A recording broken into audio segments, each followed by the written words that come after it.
So in the last introductory video, I'm going to talk about two laws that are important to Coulomb's law, as well as two concepts that are also important to Coulomb's law. So the first law is going to be the law of conservation of charge. So the law of conservation of charge states that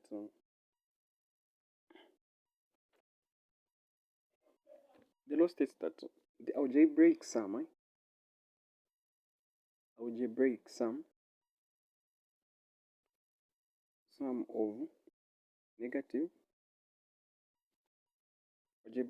of negative and positive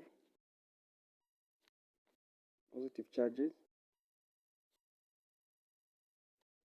in an isolated system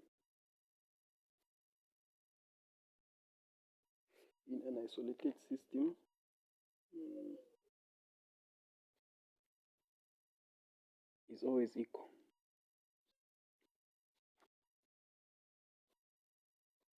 So I try to explain what this means. The law of conservation of charge states that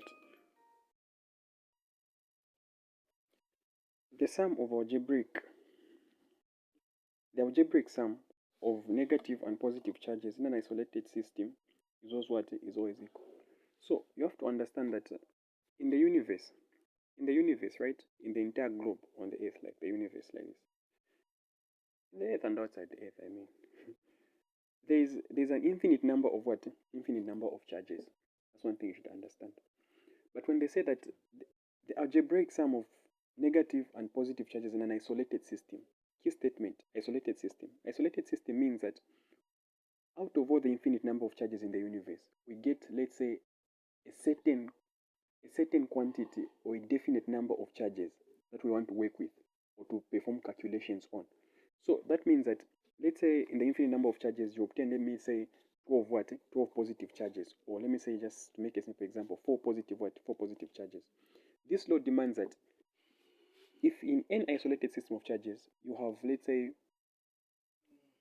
4 positive charges, you should also have 4 negative charges. That is to say that in every system of charges, there must always be an equal number of positive charges. Let's say if you have 4 positive charges this side, you should have an equal also 4 negative charges. So this law is always tested. There's a lot of questions that's around this law, but you should just know that every time if you see four positive charges in a system, you should also have equal number of negative charges, and vice versa. That's what the law of conservation of charge states. The second law is a law of force. Law of force between charges.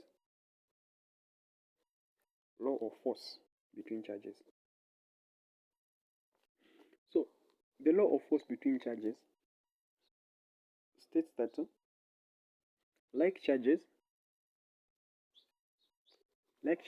repel, and unlike charges attract. This is something you should always be aware of, performing your calculations and trying to understand anything in electricity and magnetism. So that means that if you've got two positive charges, like this, positive and positive, what's the force that's going to occur between them is there's going to be a repulsion.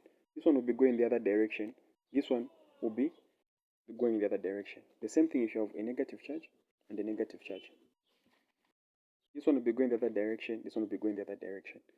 But if you have a positive charge and a negative charge, they have a tendency to do what? They have a tendency to attract.